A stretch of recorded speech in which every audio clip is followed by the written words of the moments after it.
Muy buenos días, muy buenas tardes, muy buenas noches. Te habla el pastor Carlos Betancourt de la iglesia Brainer Baptist Church.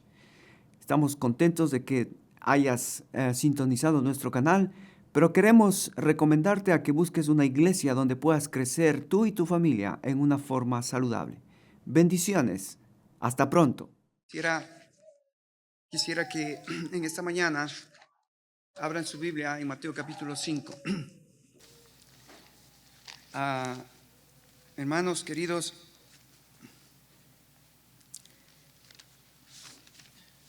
creo, no, ustedes no me van a dejar mentir, pero creo que los días que estamos viviendo cada vez son días donde la oscuridad, donde la mentira, el engaño es cada vez más latente, cada vez es más desafiante a la verdad. Estamos escuchando de cosas que están pasando en el mundo entero, como el mundo entero quiere destruir la familia, como el mundo entero quiere destruir la iglesia, como el mundo quiere destruir los valores, los buenos valores, no solo cristianos, pero los buenos valores patrióticos. Es triste, estamos llegando a los últimos tiempos. No quiero ser alarmista, pero quiero decirles algo, hermanos, y quisiera que ustedes, al escuchar todas estas noticias en internet, al escuchar todas estas noticias alarmantes, muchas veces catastróficas de lo que estamos viendo en los países, muertes, persecuciones, yo lo que quisiera es que nosotros como iglesia, hermanos, nos preparemos, porque nosotros estamos no esperando al anticristo. Ahora, si el anticristo viene, qué bueno que venga, porque es una verdad bíblica profetizada que va a venir un anticristo, pero nosotros no estamos esperando al anticristo. Amén. ¿A quién estamos esperando? ¿Tú estás esperando a Cristo? Así que lo que pasa en este mundo debería darnos mucha tristeza, porque los que se quedan aquí, los que van a quedar aquí, esos son los que van a sufrir. Nosotros vamos a ir con Cristo. Cristo va a venir por su iglesia. Y más vale que mejor la iglesia del Señor Jesucristo esté preparada para recibir al esposo, para recibir al Señor Jesucristo. Por eso es que en esta mañana el Señor me ha llevado a estos capítulos de la Biblia, donde yo quisiera poder con ustedes ir mirando lo que Jesucristo enseñó a los discípulos, para poder estar firmes en nuestra fe, para poder estar firmes en nuestro caminar diario, para estar firmes en lo que hacemos como hijos de Dios. Ustedes saben que la iglesia a veces llega a momentos, llega a tiempos donde como que la iglesia se acomoda, a veces donde la iglesia está tan cómoda, tan tranquila, que cuando el Señor Jesucristo quiere hacer algo, pues lo que primero tiene que hacer es incomodarnos, porque de lo contrario va a ser difícil actuar en los momentos en los que debemos actuar como iglesia. Necesitamos entender que gracias a Dios por la comunidad, gracias a Dios por todo lo que tenemos, gracias a Dios por los bienes, gracias a Dios por la prosperidad que tenemos, gracias a Dios. Pero si eso nos acomoda para no estar alertas a la venida del Señor Jesucristo y prepararnos, esa misma comunidad puede ser nuestra más grande tragedia. Ya no me importan los perdidos, ya no me importa venir a la iglesia, ya no me importa comprometerme con el cuerpo de Cristo, ya no me importa, porque ya estoy cómodo. No nos va a pasar como la iglesia que dijo en Apocalipsis, la iglesia que dijo, la Odisea, dice: ya no tengo necesidad de nada, tengo todo. Y Jesucristo tuvo que decir a esa iglesia: una fuerte advertencia que tiene que arrepentirse esa iglesia, porque esa iglesia que pretendía tener todo no tenía nada. Les dijo que son desventurados, miserables, pobres, ciegos. Así que hermanos, estamos viviendo una guerra espiritual. La guerra espiritual es entre dos reinos. El reino de las tinieblas, donde Satanás es el rey, y el reino de su amado Hijo, donde Jesucristo es el rey. Y esta lucha es real. A veces escuchamos de las guerras entre Israel y todos esos pueblos alrededor del Medio Oriente, o a veces escuchamos ahora las guerras de Trump con Venezuela, o a veces escuchamos otro tipo de guerras. Decimos, esas guerras, hermanos, esas guerras no son nada comparadas con las guerras, con la guerra que se da, como dice Efesios capítulo 6, no, nuestra lucha no es contra carne y sangre, nuestra lucha es contra huestes espirituales de maldad. Hermanos, cuidado si tu comodidad te hace pensar de que, no, ya el diablo no va a hacer nada, no puede hacer nada conmigo. Hemos venido del reino de Saúl, hemos venido del reino de David, hemos venido del reino de Salomón, hombres que podían llegar a ser buenos reyes, terminaron siendo un desastre. Saúl, el rey carnal, que quiso hacer lo que él quiso. David, el rey espiritual, que en un momento de su vida falló, fracasó. Salomón, el rey que tuvo la sabiduría que pidió y Dios le dio sabiduría, pero terminó mal, metiendo mujeres, metiendo los dioses de las mujeres al reino, y terminó dividiendo el reino en dos, como hemos visto. Así que ni Saúl, ni David, ni Salomón fueron hombres perfectos. Necesitamos a un hombre perfecto.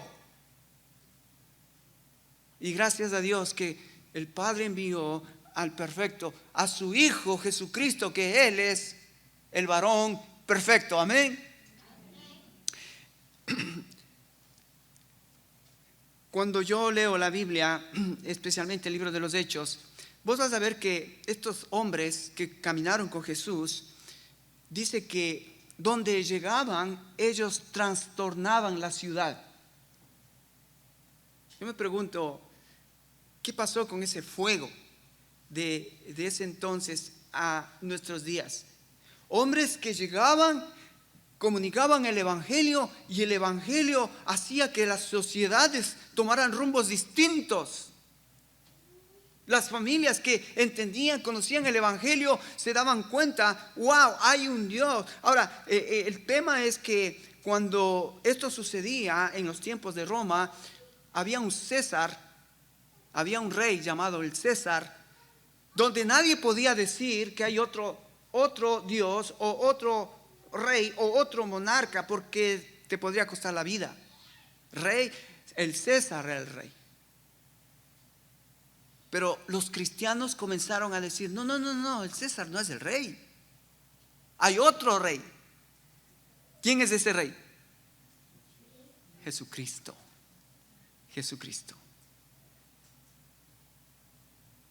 Y entonces yo creo que debemos regresar un poco a las enseñanzas de Jesús, y vamos a meternos al sermón de la montaña, donde Jesucristo les enseñó a cómo vivir en el reino a los discípulos. No es que haciendo estas cosas vas a llegar a ser salvo. No. Viste que cuando vos vas a una empresa o vas a un lugar donde hay mucha gente, la empresa tiene siempre reglamentos internos. ¿Te has topado? Cuando tienes un empleado, un jefe, y el jefe te dice, mira, estos son los reglamentos internos de la empresa, ¿sí? Esta es la visión, la misión, la estrategia. Lo que aquí queremos que hagas es esto. O sea, una vez que entras a esa empresa, necesitas conocer los reglamentos internos, porque de lo contrario tarde que temprano, si no estás sujeto a esos reglamentos, ¿qué va a pasar con tu vida? El jefe te va a decir, ¿sabe qué? Fulanito, vengadito, venga. Usted no está cumpliendo con los reglamentos. Así que si usted no cambia la actitud, va a ser despedido. ¿Sí o no? Bueno, el sermón de la montaña son los reglamentos internos de la iglesia. O sea, cómo Dios está esperando que su pueblo viva. Fíjate que Mateo capítulo 5, 6 y 7, Jesucristo va a enseñar a los discípulos cómo vivir de tal manera que tu vida impacte al mundo y transforme ese mundo. Pero no solamente, o sea, no el mundo, pero comenzando con tu mundo. Mateo capítulo 5, por ejemplo, dice que somos la luz y la sal de esta tierra. Ahora, fíjate, la sal es para preservar que las cosas no se pudran, para preservar que se corrompan. Entonces, fíjate, ya en ese texto nos va dando en el reglamento interno que nosotros, si queremos transformar el mundo, si queremos transformar nuestras propias vidas, necesitamos entender que somos sal para impedir que se pudra, que se corrompa el medio en donde yo vivo. Qué tremenda responsabilidad que tenemos. Pero también dice, ustedes no solo son la sal, ustedes son la luz del mundo. Ahora, ¿qué es el papel de la luz? Es ir contra las tinieblas. Es mermar las tinieblas en donde vives, alrededor tuyo, donde vos encuentras tinieblas. Somos llamados a ser ¿qué? Luz. Luz. Me acuerdo cuando estaba en la planta de los pollos. Cuando yo llegaba, la gente decía, casi, ya viene el pastor. Y eso me gustaba, pero al mismo tiempo me molestaba. Y también cuando estaba trabajando en Amazon, la misma situación, cuando yo entraba al break room, ellos sabían que yo era pastor, y especialmente los hombres, me acuerdo que tomaban mucho y fumaban mucho. Y cuando yo entraba al salón, los fumadores y los tomadores, así literalmente, salían al cuarto de donde fumaban y bebían. Ya viene el pastor, dice. Somos llamados a ser sal, somos llamados a ser luz. Cuando Jesucristo está enseñando esto a los discípulos, les estaba enseñando, miren, si ustedes quieren transformar el mundo, si ustedes quieren dar la vuelta a la sociedad, si ustedes quieren poner patas arriba donde ustedes están, ustedes tienen que ser luz, ustedes tienen que ser sal de este mundo. Pero no solamente Jesucristo estaba pensando en dejar estos reglamentos internos para los suyos, en el tema de ser testimonio, de ser testigos, pero fíjate qué increíble que Jesucristo en el capítulo 7, Jesucristo va a pedirnos que aprendamos a usar discernimiento, que eso es poco lo que usamos nosotros en estos días. Discernimiento. Ahora, ¿por qué Jesucristo pedía discernimiento? Fíjate en el capítulo 7, dice, no juzguéis para que no seáis juzgados. ¿Cómo en el reino de Dios, en la iglesia, cómo es que debemos vivir? No juzgues a tu prójimo para que tú no seas juzgado. Y a veces yo me he puesto a pensar, a ver, Señor, mira, esto de juzgar, la Biblia nos dice que no debemos juzgar, pero hay otros textos que nos dicen que debemos confrontar a los hermanos. Entonces, ¿cómo es? ¿Juzgo o no juzgo? ¿Juzgo o no juzgo? Pero fíjate que el discernimiento te va a ayudar a que tú puedas mirar cuando tu juicio es positivo, en el sentido en que tú te has examinado primeramente a ti, has sacado tu viga para ver la paja del ojo ajeno. Cuando tú hayas hecho eso, dice el Señor Jesucristo, ahora sí juzga. Discernimiento. ¿Quieres juzgar? Primero sácate la hoja, sácate la viga, ¿no? Y luego haz primero examínate. Primero examínate. Y el versículo 6 termina diciendo, mira, cuando tú quieras juzgar a otro o cuando quieras ayudar a otro en lo que estás mirando de la vida de otro, si te das cuenta que ya le has hablado una vez, 2 veces, 3 veces, y te das cuenta que esa persona no quiere escuchar, ¿qué dice Jesucristo? No deis lo santo a los perros, ni echéis vuestras perlas delante de los cerdos, no sea que los pisoteen y se vuelvan y os despedacen. Discernimiento. Hay un momento en que yo puedo hablar con una persona para poder confrontarlo, para poder decirle, mira, lo que estás haciendo, lo que estás diciendo, cómo estás viviendo, está mal. Pero si ya has hecho 1, 2, 3 veces, es una situación donde tú tienes que aprender a parar y decir, Señor, lo pongo en tus manos porque yo no puedo hacer un cambio en la vida de esa persona. Yo no puedo.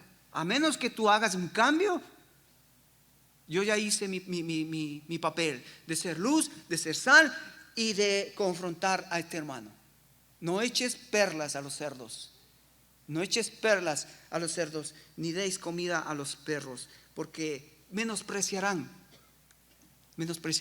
lo que estás tratando de decirles. Pero lo más interesante de este capítulo 7 al final, cuando Jesucristo dice, ¿quieren ser ustedes discípulos que dan la vuelta al mundo y ponen patas arriba a este mundo? Bueno, tienen que tener discernimiento, no solo para juzgarse los unos a los otros, pero tienen que tener discernimiento para fijarse de los aparentes ovejas vestidos de lobos. Entonces, ¿cómo yo puedo darme cuenta? El Señor Jesucristo nos va a enseñar cómo darse cuenta de cómo un lobo vestido de oveja está dentro de la iglesia. Fíjate, el versículo 7:15 dice, guardaos de los falsos profetas que vienen a vosotros con vestidos de ovejas, pero por dentro son lobos rapaces. ¿Cuál es el discernimiento que Dios nos manda a tener? Por sus frutos los conoceréis. Sencillo. Por sus frutos los conoceréis. Discernimiento, hermanos. Escuché que esta semana un llamado apóstol viajó a España para tener seminarios y le llamó a sus seminarios la unción 0.2. La unción 0.2 del apóstol tal. Ustedes saben. Y para ir a verle al apóstol 0.2 y recibir la unción del apóstol, las entradas iban desde 50 euros hasta 150 euros si quieres estar frente a él. Por sus frutos los conoceréis. Pero hay gente que no tiene discernimiento y llena esos lugares porque no son discípulos, son religiosos, pero discípulos. El discípulo tiene discernimiento. No juzgues a tu hermano. Cuidado los lobos.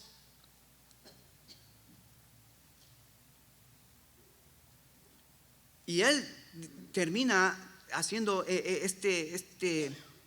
esta recomendación de discernimiento para los discípulos en el versículo 21. Mira, dice: no todo el que me dice Señor, Señor entrará en el reino de los cielos, sino el que hace la voluntad de mi Padre que está en los cielos. Wow, discernimiento, hermanos, discernimiento. Cuando tú ves a alguien diciendo Señor, Señor, Señor, y adora y habla del Señor y parece externamente parece una persona espiritual, porque aún sus labios expresan cosas piadosas, a Jesucristo eso no le impresiona. Porque Jesucristo dice: no es el que me dice Señor, Señor el que entrará al reino, sino el que hace la voluntad de mi Padre. Muchos me dirán en aquel día: Señor, Señor, en tu nombre profetizamos, en tu nombre echamos fuera demonios, en tu nombre hicimos milagros. Entonces declararé: nunca os conocí, apartados de mí, hacedores de maldad. Discernimiento. Discernimiento. Ok, Jesucristo, Él va a empezar entonces en el capítulo 5, dejándonos claro que los discípulos del Señor Jesucristo, acuérdate, somos los que estamos ya dentro del reino de Dios. Se supone que ya tú eres un hijo de Dios, una hija de Dios. Entonces ahora Jesucristo dice: si tú eres un hijo de Dios, una hija de Dios, la primera cosa que dice Jesucristo es: tú vas a ser feliz. Tú vas a ser feliz. Los hijos de Dios, los hijos del reino, somos felices, pero no a la manera del reino del diablo. Vamos a ser felices a la manera del reino de Dios. Ahora es interesante porque cuando tú lees las bienaventuranzas vienen en paradojas. No sé si has escuchado esta palabra, paradojas. ¿Has escuchado una vez esa palabra, paradoja? ¿Qué es una paradoja? Parece una contradicción, es una aparente contradicción. En el reino de Dios las paradojas son aparentes contradicciones que parecen que van contra la lógica. Pero en el reino de Dios las paradojas son enseñanzas espirituales en cápsulas. Fíjate que Mateo capítulo 11, ven conmigo, Mateo capítulo 11, Jesucristo dijo esto, mira, 11:27 dice Jesucristo así. Bueno, voy a leer desde el 25. Dice: en aquel tiempo respondió Jesús y dijo: te alabo, Señor del cielo y de la tierra, porque escondiste estas cosas de los sabios y de los entendidos y las revelaste ¿a quién? A los niños. ¿Quiénes son esos niños? Los hijos del reino. ¿Quiénes son esos niños? Los discípulos de Jesucristo, los seguidores de Jesucristo. Dice Jesucristo: Padre, te alabo porque no les revelaste a los entendidos, a los sabios. Las paradojas del reino es para los hijos, para los niños, para los discípulos, para los que han nacido de nuevo. Ahora vas a entender por qué Jesucristo habló en parábolas, solamente para aquellos que prestaban atención a lo que Él decía y podían ver la enseñanza espiritual detrás de la paradoja que Él les estaba hablando. Así que ven conmigo, vamos a leer Mateo capítulo 5, 9 paradojas, que es precioso. Ahora, antes de leerlo, déjame te digo algo, mira, antes de leerlo, yo no sé si en tu vida espiritual te ha pasado o te está pasando, que a veces lees un texto y de tanto leer el texto dices: ya sé ese texto. Y no estás dispuesto a detenerte un poquito en el texto para meditar, profundizar más de ese texto. Lo mismo puede pasar con, yo no sé, tu tiempo de oración, por ejemplo. Cuando nosotros oramos, a veces llega un punto en la vida cristiana donde una hora, uno dice: pero ya estoy cansado de estar orando lo mismo, y no pasa nada. Bueno, los miércoles, si vienes con nosotros, vas a ver que sí está pasando, porque Los miércoles oramos y vemos cómo Dios está obrando en la vida de la gente. Por ejemplo, este miércoles, nosotros invitamos a la gente, pero la gente es la que responde, la gente es la que decide, la gente es la que obedece a Dios. Y este miércoles tuvimos gente que vino y estuvo con nosotros. Tuvimos como 8 personas. ¡Qué lindo!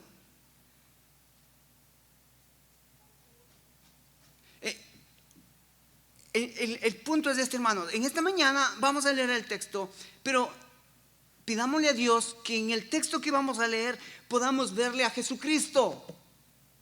No nos vayamos de aquí sin ver a Jesucristo, porque entonces ha sido provechosa la lectura de la palabra y lo que hemos invertido aquí el tiempo para poder conocer más a nuestro. Veámosle a Jesucristo. ¿Quieres verle a Jesucristo conmigo? Ok, abre Mateo capítulo 5. Vamos a ver las bienaventuranzas. Versículo 1 dice: viendo la multitud, subió al monte y sentándose vinieron a él sus discípulos. Nota que aquí Jesucristo está en un monte con sus discípulos, con sus seguidores. Y esto me llama mucho la atención porque es un paralelo de lo que hizo Moisés con Israel. Cuando Moisés recibió las tablas, recibió en un monte, el monte Sinaí, recibió los 10 mandamientos. Y entonces Dios le dijo a Moisés: ve y dile al pueblo, este es el código, este es los estatutos, este es cómo van a vivir ustedes. Ahora viene otro Moisés, que es Jesucristo, el segundo Moisés. Y Dios le dice: ahora quiero que tú enseñes a mis discípulos cómo vivir en el reino. Así que estamos frente al otro Moisés, que él va a venir y él no va a anular el antiguo pacto, la antigua ley. No, él dijo: yo he venido para cumplir lo antiguo. Y no solo para cumplir, pero yo he venido, y él dijo: antes fue dicho, pero yo os digo. Así que él vino con mayor autoridad. No mayor autoridad en el sentido más que el Padre, sino que vino con la autoridad del Padre a decir las cosas, cómo debemos vivir, cómo debemos confrontar el mundo ahora. Aquí estamos frente al segundo Moisés, y el segundo Moisés te va a enseñar cómo ser feliz. Y ahí empieza la vida cristiana, entendiendo las paradojas de la felicidad en el reino de Dios. ¿Quieres saberlas? Mira, ven conmigo. Dice el versículo 2: y abriendo su boca les enseñaba diciendo: bienaventurados los pobres de espíritu, porque de ellos es el reino de los cielos. Bienaventurados los que lloran, porque ellos recibirán consolación. Bienaventurados los mansos, porque ellos recibirán la tierra por heredad. Bienaventurados los que tienen hambre y sed de justicia, porque ellos serán saciados. Bienaventurados los misericordiosos, porque ellos alcanzarán misericordia. Bienaventurados los limpios de corazón, porque ellos verán a Dios. Bienaventurados los pacificadores, porque ellos serán llamados hijos de Dios. Bienaventurados los que padecen persecución por causa de la justicia, porque de ellos es el reino de los cielos. Bienaventurados sois cuando por mi causa os vituperen y os persigan y digan toda clase de mal contra vosotros, mintiendo. Gozaos, alegraos, porque vuestro galardón es grande en los cielos, porque así persiguieron a los profetas que fueron antes de vosotros. Querido Padre, que podamos ver a Jesucristo en estos textos. Espíritu Santo, ayúdanos. En Cristo te lo pedimos. Amén. Ahora, fíjate, cuando yo estuve leyendo este pasaje 1, 2, 3, 4 veces, con esta oración: Señor, quiero ver a Cristo. ¡Wow! Mi mente voló. Dice: ahí está. Ahí está. ¿Dónde, Señor? Allí. Fíjate, cuando Él empieza: bienaventurados los pobres de espíritu. ¿Quién mejor que Jesucristo? Porque la pobreza espiritual no tiene que ver nada con lo material. La pobreza espiritual tiene que ver con tu dependencia de Dios. ¿Quién fue el más dependiente de Dios, del Padre? El Hijo. Entonces, cuando yo comencé a leer las bienaventuranzas, fíjate, el Espíritu Santo me comenzó a mostrar al Hijo. Ahí está. Él es pobre de espíritu. Jesucristo, dependiente del Padre. Los que lloran. Ahí está. Jesucristo vino y lloró por su ciudad. Lloró por los suyos. Jerusalén, Jerusalén, que matas a tus profetas. Ahí está Jesucristo llorando por su pueblo, llorando por la gente que en vez de reconocerlo, lo rechaza. Bienaventurados los mansos. Ahí está, Él es el más manso. Él dijo, aprended de mí, que soy manso y humilde de corazón. Ahí está Jesucristo. Bienaventurados los que tienen hambre y sed de justicia. Ahí está Jesucristo cuando Él agarró un látigo y fue al templo y sacó a los mercaderes. La casa de mi Padre han hecho casa de ladrones. Él era el más justo cuando Él hablaba, cuando Él caminaba y cuando Él decía, hacía todo con justicia. Bienaventurados los misericordiosos. Ahí está Jesús, Él es misericordioso, el mejor, el más grande que tuvo misericordia por este mundo perdido. Bienaventurados los pacificadores, Él es el más grande pacificador porque vino a traer la paz entre el Dios Padre y el infiel y el pecador. Él vino a ser el puente para poder hacernos amigos de Dios, ya no enemigos. Bienaventurados los que padecen persecución por la justicia. ¿Qué es lo que hicieron con Jesucristo? Hicieron lo que quisieron. Fueron contra las leyes de ese momento para poder ponerle a Jesucristo injustamente en una cruz. Él no debía estar ahí, tú tendrías que estar ahí, yo tendría que estar ahí. Pero Él vino a cumplir la justicia de Dios. Isaías 53, cuando Dios, el Padre, vio al Hijo en la cruz, dijo: esto me trae satisfacción. La muerte de mi Hijo es suficiente.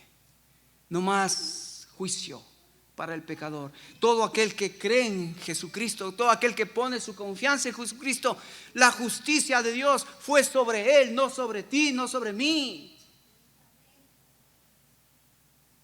Ahora estás sin condenación, pero ahí está Cristo. Bienaventurados los que por mi causa os vituperen y os persigan y digan toda clase de mal contra vosotros, mintiendo. A Jesucristo le escupieron, a Jesucristo le vituperaron, a Jesucristo le azotaron, a Jesucristo le pusieron una corona de espinas, a Jesucristo hicieron lo que quisieron.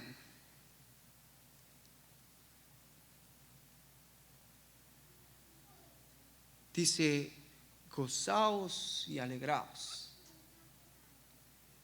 porque vuestro galardón es grande en los cielos. ¿Sí le viste a Jesucristo? ¿Sí viste cómo en este pasaje resalta a Jesucristo? Ahora, tú y yo en estos días no podemos decir: uy, qué duro, qué difícil es eso. ¿Por qué no podemos decir eso? ¿Quién está ahora en ti? ¿Quién mora en ti? El Espíritu Santo. Pero el Espíritu Santo está representando ¿a quién? A Jesucristo.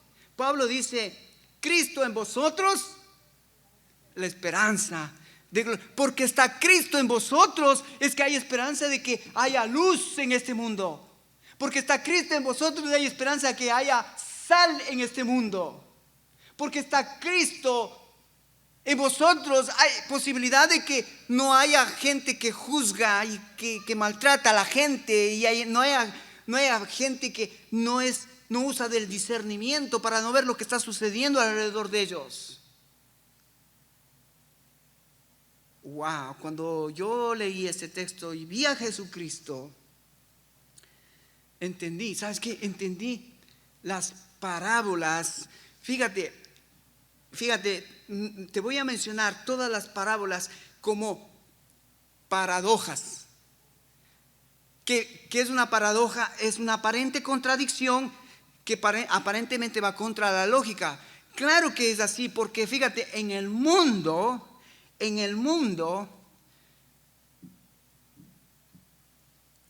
un bienaventurado o un feliz o una persona dichosa no es la que es pobre de espíritu. En el mundo. Pero en el reino de Dios, ¿quiénes son los felices?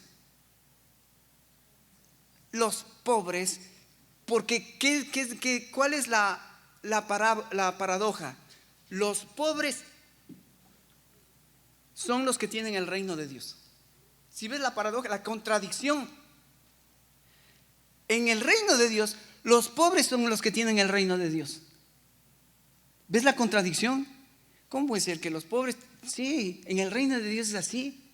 Los que dependen de Dios, los que se humillan ante Dios, de ellos es el reino de Dios. ¿Sí ves la paradoja? ¿Sí ves la aparente contradicción? Como tengo que ser pobre espiritualmente, sí. Tienes que acercarte cada día al Padre y decirle, Señor, me encanta la frase que mi esposa me dijo esta mañana. No nos levanta el reloj, no nos levanta el reloj esta mañana, porque decíamos, ya levantémonos, ya. Dice, no nos levanta, perdón, no nos levanta el reloj, me dice mi esposa, nos levanta la misericordia de Dios.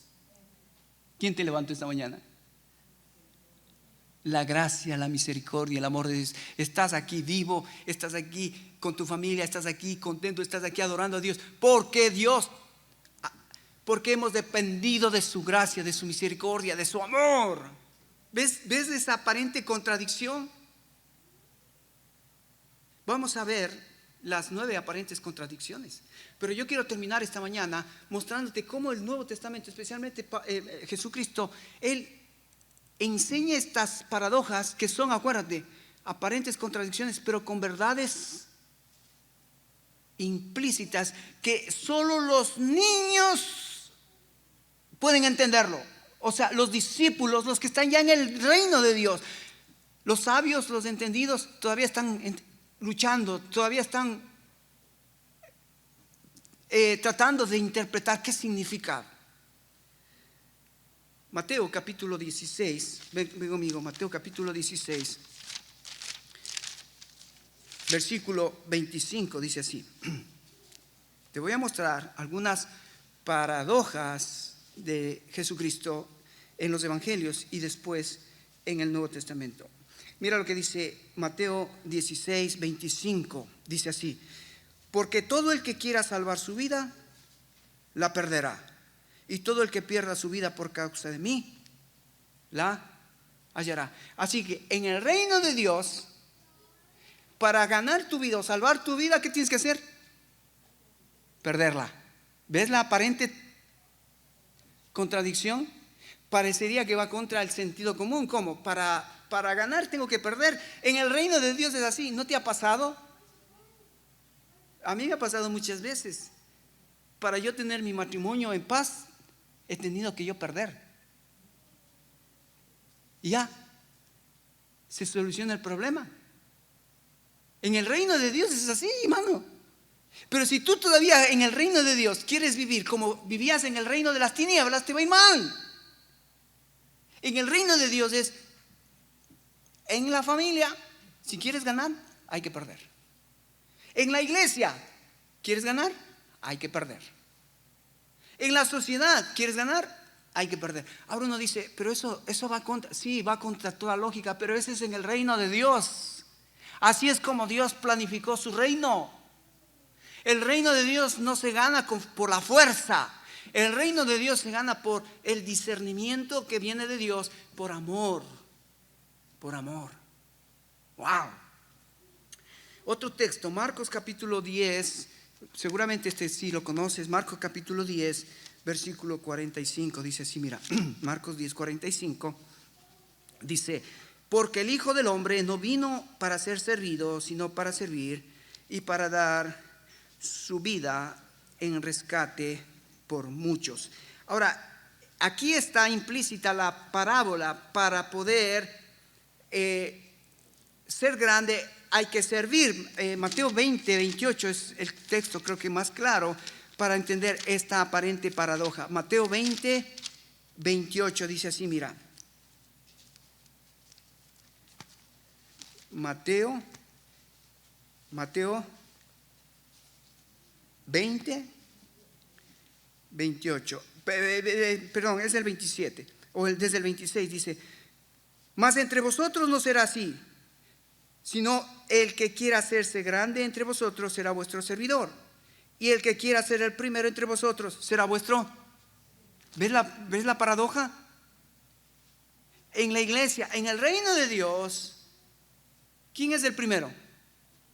¿El que tiene la mejor troca? ¿La mejor casa? ¿El mejor trabajo? ¿Más dinero en el banco? ¿Más casas en Guatemala? ¿Más carros en...? No, en el reino de Dios. Hermano, en el reino de Dios, ¿quieres tener autoridad? ¿Quién tiene autoridad en el reino de Dios? Los siervos, los que sirven. Wow. ¿Entendiste? Porque si no entendiste, algo está pasando, porque el Espíritu Santo está tratando de agitar, de aletear en tu corazón para que entiendas que el reino de Dios no es igual al reino de las tinieblas. ¿Sí vas captando esto? El reino de Dios no es igual que el reino de las tinieblas. Otro texto, Lucas 6:38. Lucas 6:38. Otra paradoja, una aparente contradicción, pero con una enseñanza profunda. Lucas 6:38 dice así, mira. Dice: dad y se os dará. Medida buena, apretada, remecida, rebosando, dará en vuestro regazo. Porque con la misma medida con que medís, os volverán a medir. En el reino, la aparente paradoja es: para tener, hay que primero dar. Ahora, si yo quiero manipular este texto, como muchos apóstoles manipulan este texto, ¿qué hacen ahora la gente que no entiende que no es que yo por dar a Dios, Dios me va a dar más? No. La idea es que mientras yo más me dé a Cristo, o sea, menos de Carlos, más de Cristo, es ahí donde yo voy a experimentar la abundancia. Pero los apóstoles de nuestros días es: pon 100, Dios te va a dar 1000. Pruébale a Dios, pon 1000, Dios te va a dar 2000. No es así como funciona en el reino. En el reino es: entrégate a Cristo, dale a Cristo más de ti, entrega que Él domine tu vida, que Él conquiste cada área de tu vida, y vas a ver cómo Dios va a ir bendiciendo tu vida a medida que vas dependiendo y comprometiéndote y dedicándote y consagrándote más a Cristo. Dijo Juan el Bautista: es necesario que Él crezca y que yo. De eso trata. Dale más a Cristo y vas a ver cómo Cristo comienza a llenar tu vida, y ya no vas a necesitar nada del mundo que te satisfaga, porque es Cristo el que llega a satisfacer tu alma. ¿Has experimentado eso, hermano? ¿Ya sabes de qué estoy hablando? Llevo 38 años casado, y sabes, cada vez más satisfecho estoy en Cristo. Puedo satisfacer a mi esposa. ¿Sabes cuál es el problema de los matrimonios? que son dos pordioseros, el uno pidiéndole lo que no tiene el otro. Y entonces, quiero satisfacción que me des. No, tu esposa no te va a dar satisfacción. El que te va a dar satisfacción es Cristo. Y cuando estés satisfecho con Cristo, vas a poder satisfacer a tu prójimo. Amén. Wow, qué tremendo.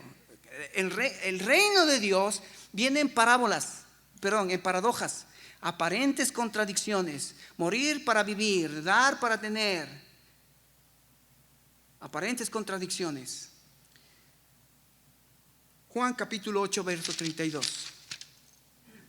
Juan 8, 32. Mira lo que dice Jesucristo a los discípulos. Está aquí con los discípulos en la montaña y les está enseñando. 8:32 dice así, mira.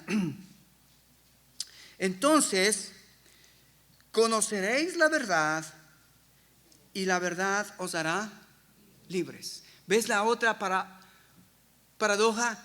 Mientras más conoces la verdad, más libre eres. En el mundo te van a enseñar, sé libre. No importa la verdad. ¿A quién le interesa la verdad? Interpreta tú la verdad. Si tú te agrada, hazlo. Si no te agrada, no lo hagas. Si hoy te sientes mujer, siéntete mujer. Si hoy te sientes hombre, siéntete hombre. Si se te ocurre y no quieres tener el hijo en el vientre, mátalo. Así es en el mundo. La verdad no importa en el mundo. La verdad, lo que le importa al mundo es ser libre. Pero en el reino de Dios, ¿qué va primero? ¿La verdad o la libertad? La verdad te hará libre. Una aparente contradicción para el mundo, pero en el reino de Dios es de esa manera. Y ahí está la enseñanza profunda para los hijos de Dios, para los discípulos del reino. Mientras más conozcas la verdad, más libre serás. Estoy tristemente escuchando a un buen hombre, la verdad que es un buen hombre que está yendo por el mundo, y él va enseñando desde la perspectiva humana, desde la perspectiva filosófica mundana, que lo mejor que tiene el hombre, él dice, lo mejor que tiene el hombre es su libertad, porque sin libertad simplemente eres ¿qué? Esclavo. Entonces él dice, aprende a vivir tu libertad. Pero él no habla de cómo llegar a esa libertad. Entonces, si no partimos de la verdad, cualquier cosa que yo diga y tú interpretes, va a ser esa tu verdad para poder alcanzar la libertad que andas buscando. Y claro, llegamos al punto, al opuesto, al extremo, que mi libertad en realidad no es libertad, es que libertinaje, hacer lo que me dé la gana. Ese es el concepto, esa es la filosofía del mundo. Haz lo que te dé la gana, ahí vas a sentir satisfacción, placer. En el reino de Dios es diferente. En el reino de Dios, para ser feliz necesitas conocer la verdad. Amén. Y esa verdad tienes que conocerla y vivirla en tu casa, vivirla en tu iglesia y vivirla en la sociedad. Por eso es que necesitamos conocer cuál es mi rol como papá, como mamá en mi familia, como líder o como miembro en la iglesia o como ciudadano o trabajador en la sociedad. No te pierdas. Fíjate que tristemente Jesucristo tuvo que lidiar con los fariseos, porque los fariseos eran religiosos y los religiosos se jactan de saber cosas religiosas. Pero Jesucristo, cuando habló con los fariseos, ¿qué era lo que más le chocaba? Que ellos sabían, pero no ponían en práctica lo que sabían. Ese era lo más odioso para Jesucristo, que cada vez que hablaba con un fariseo le decía, pero ¿por qué lo que sabes no haces?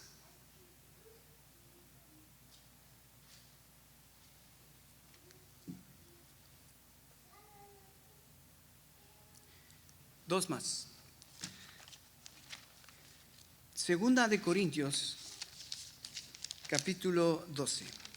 Acuérdate, estamos viendo cómo Dios en su palabra nos ha dejado paradojas, aparentes contradicciones con verdades profundas de cómo vivir en el reino de Dios.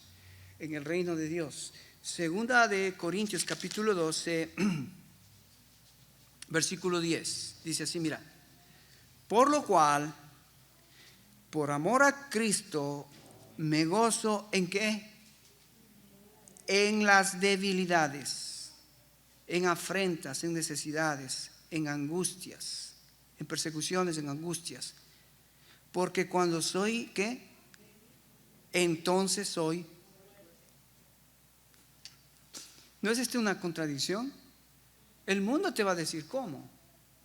No seas débil, no seas tonto, no te dejes pisotear. Y sí, la verdad que nadie quiere ser pisoteado ni nadie quiere vivir en debilidad. Pero cuando está diciendo Pablo que cuando soy débil, es en ese momento cuando yo puedo experimentar el poder de Dios. Entonces yo puedo entender que lo que Dios hace muchas veces en mi vida, cuando hay dolor, cuando hay maldad, cuando hay injusticia, aún ese dolor, esa maldad, esa injusticia, Dios puede tomarlo para mostrar su gloria, su poder.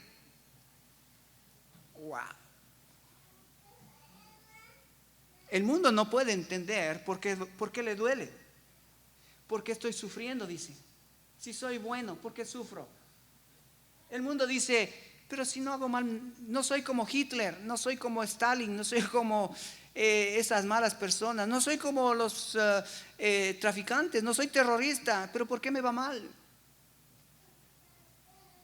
Pues cuando tú entiendes que en el reino de Dios hay dolor, persecución, debilidad, es justamente ahí donde Dios va a comenzar a trabajar para mostrar que su poder, su gloria, porque cuando soy débil, recibo el poder de Dios. ¡Wow!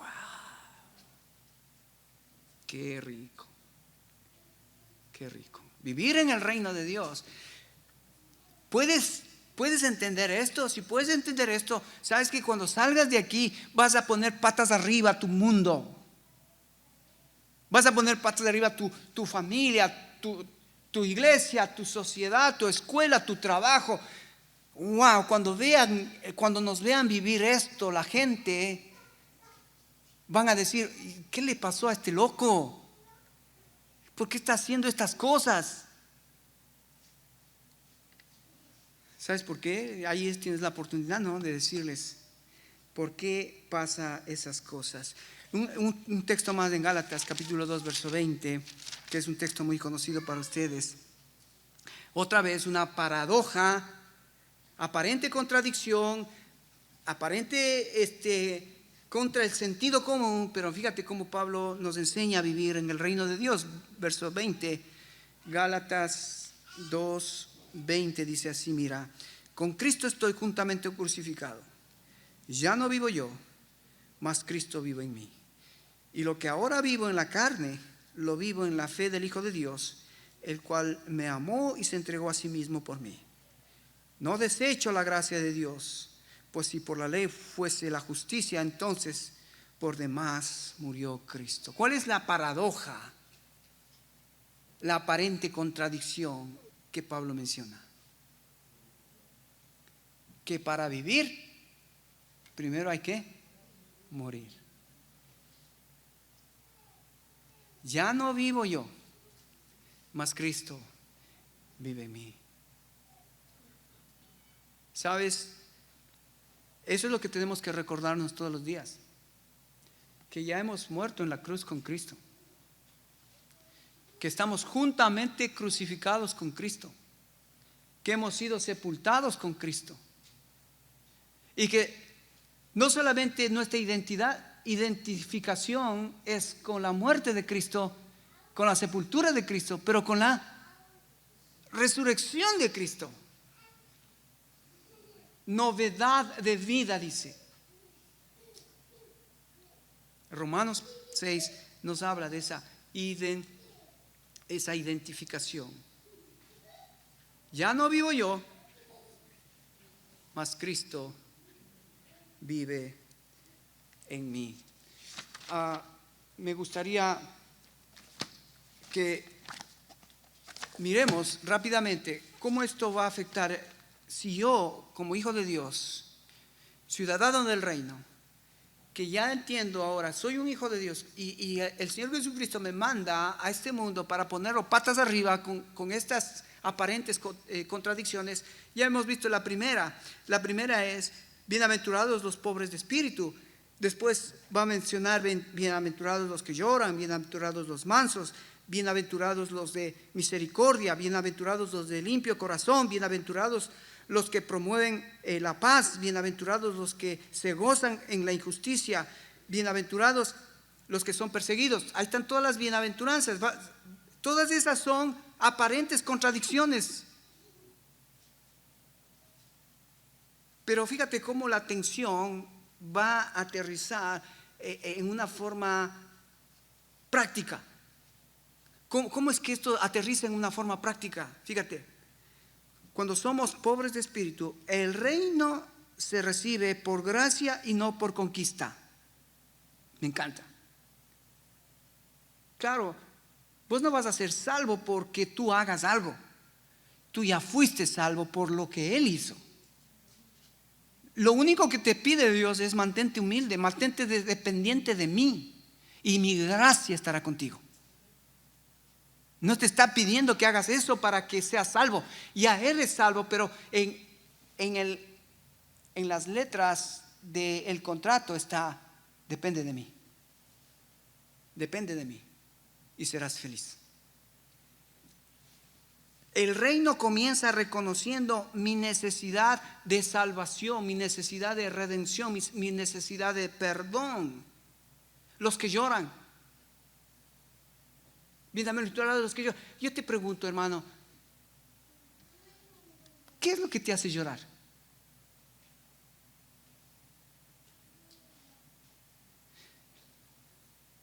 Yo me acuerdo un hermano que era un hermano muy bueno en la iglesia, tenía un buen testimonio, una buena reputación. Pero un día, saliendo de la iglesia, un niño de la iglesia con un clavo pasó por el carro del hermano haciéndole así una rayita. Y el hombre, nunca lo he visto, nunca tuve la oportunidad de verlo en una situación como esa. Lloró por su carro,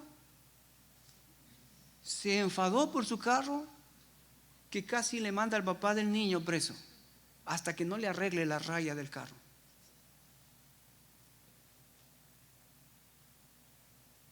¿Por qué lloras, hermano? ¿Porque te rayan el carro? ¿O porque hay una persona que se está muriendo y no tiene a Cristo y Dios te está diciendo: ve y salva, ayuda a que esa alma no se pierda? ¿Qué te hace llorar? ¿Qué te hace llorar en la vida? Uy, es que no tengo enamorado. No tengo enamorado. ¿Esas cosas te hacen llorar? Debería hacernos llorar no tener pasión por Cristo, no tener pasión por la Biblia, no tener pasión por orar, no tener pasión por las almas. Eso debería hacernos llorar, ¿o no? ¿Ves cómo Jesucristo en estas paradojas, aparentes contradicciones, nos va dando la esencia de lo que es el cristianismo? Y podemos de esa manera tener discernimiento para no dejarnos engañar por las aparentes apóstoles que ahora aparecen por las redes. Fíjate, el tercero dice: el reino se extiende por amor, no por fuerza. Bienaventurados los mansos. ¿Sabes que la mansedumbre tiene que ver con el dominio propio que yo ejerzo? Cuando yo logro controlarme a mí mismo, es cuando yo puedo traer el reino de Dios a mi mundo. Cuando yo no puedo controlarte a ti, yo no puedo controlar a mi esposa, yo no puedo controlar a nadie. Aprende a controlarte a ti mismo y vas a ver cómo el control que Dios trae a ti, esa mansedumbre que pone en ti, porque aprendiste a caminar con el que es manso y humilde de corazón. Esa es la mansedumbre que necesitamos para caminar en la familia, en la iglesia y en la sociedad. Y entonces vamos a traer el reino de Dios, no por fuerza, sino por amor a esas personas. Puedo controlarme, puedo aceptar a la gente con sus errores para poder ayudarlos, no por fuerza, sino con mansedumbre. Amén. La cuarta cosa dice: la justicia del reino busca conformarse a Cristo, no al sistema. Bienaventurados los que tienen hambre y sed de justicia. Ajustarse al sistema es, bueno, es que todos lo hacen, hagámoslo nosotros también. No, el reino de Dios no se conforma al sistema de este mundo. El reino de Dios tiene la justicia de Dios. Ese es el patrón, esa es la medida, la justicia de Dios. ¿Qué es lo justo delante de Dios?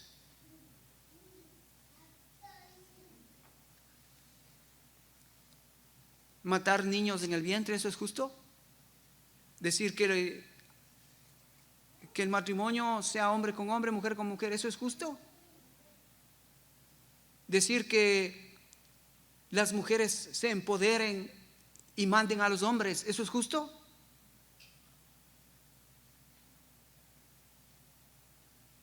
Hay algunas hermanitas que veo que pues parece que quieren aplaudir. Aplaudan nomás. El reino, dice, exige integridad, no fachada religiosa. Dice: bienaventurados los de limpio corazón, porque ellos verán a Dios.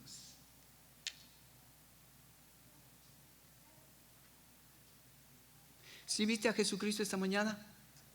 ¿Le viste a Jesús? Ellos verán a Dios. ¿Sabes? Cuando vemos a Jesús en su majestad, las cosas del mundo pierden valor. El problema, ¿sabes? El problema tuyo y mío es cuando estamos menos tiempo con Él, las cosas del mundo nos brillan más. Y queremos, y nos aferramos, y abrazamos, y no queremos soltar. El reino de Dios exige integridad. Fíjate que todas estas características de los hijos del reino no tienen que ver con sabiduría, con habilidades, con posesiones, con inteligencia. Tiene que ver con el carácter. Tiene que ver con el carácter interno. No tiene nada que ver con cosas externas. El reino de Dios se restaura por relaciones en amor y verdad. Bienaventurados los pacificadores. ¿Sabes qué feo que es vivir con personas que siempre quieren pelear? No sé si te ha pasado. ¿Tienes a alguien que te recuerda, estás bien y quiere pelear? ¡Hey! Estamos charlando. No, pero no estoy de acuerdo. ¿En qué no estás de acuerdo? No sé, pero no estoy de acuerdo. Estamos en el reino de Dios y debemos buscar la paz. Bienaventurados los pacificadores, los que traen paz a un mundo caótico. Pero parece que como el mundo nos enseñó a vivir en guerra, también queremos vivir acá en guerra. No, hermano, acá es paz. En la familia, paz. Trata de ser pacificador. En la iglesia, trata de ser pacificador. No traigas guerra, no traigas los problemas de tu casa a la iglesia. En la sociedad, sé pacificador. En tu trabajo, con tus compañeros, sé pacificador. No seas más del problema.